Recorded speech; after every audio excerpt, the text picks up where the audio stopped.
नमस्कार मित्रांनो, स्वागत आहे तुमच्या आवडत्या ज्ञानयुग मराठी चॅनलवर। आज आपण बोलणार आहोत अशा गोष्टीवर जी ऐकून अंगावर शहारे येतील।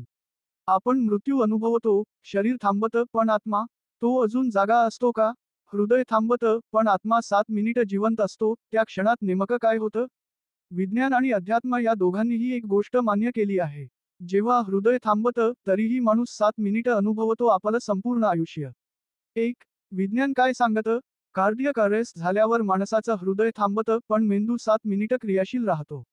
या वेळेत मेंदूला ऑक्सिजन मिळत नाही, पण इलेक्ट्रिकल ऍक्टिव्हिटी चालू राहते, म्हणजे विचार सुरू असतो।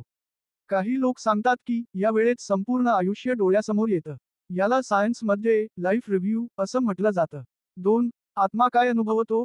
अनेक नियर डेथ एक्सपिरियन्स NDE मध्ये लोक सांगतात, एक प्रकाश दिसतो, शरीर बाहेरून दिसतं, आणि एक शांतता जाणवते। काही लोकांना आपले नातेवाईक दिसतात जे आधीच गेलेत।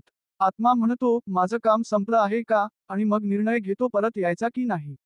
3. धर्म काय सांगतात? हिंदू धर्म मृत्यूनंतर आत्मा यमलोकात जातो आणि कर्मानुसार पुढचं गंतव्य ठरतं। बौद्ध धर्म 49 दिवसांत पुनर्जन्मासाठी आत्मा मार्ग शोधतो। इस्लाम ख्रिश्चन धर्म, आत्म्याचं परीक्षण होतं, स्वर्ग किंवा नरक ठरतं। पण एक गोष्ट सर्व धर्म सांगतात, आत्मा काही सेकंद तरी शरीराजवळ असतो। 4. त्या 7 मिनिटात काय होऊ शकतं? काही जण परत आले, आणि त्यांनी सांगितले की, माझं आयुष्य मी नीट जगलं नाही, आता सगळं बदलणार। त्या क्षणी पास्ट क्षण, दुःख, अपराध, आनंद सगळं एका क्षणात दिसतं। आत्मा हे सगळं अनुभवतो, अगदी न बोलता, न हलता, फक्त अनुभवतो। 5. निष्कर्ष मृत्यू म्हणजे अंत नाही, तो एक नवीन प्रवासाची सुरुवात आहे। आपण प्रत्येक क्षण जिवंतपणे जगायला हवा। कारण शेवटच्या क्षणी आपण जे पाहतो, तेच खरं आयुष्य असतं।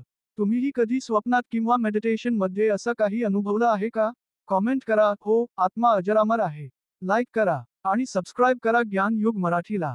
जिथे मिळतं अशा आश्चर्यकारक आणि गूढ गोष्टींचं ज्ञान।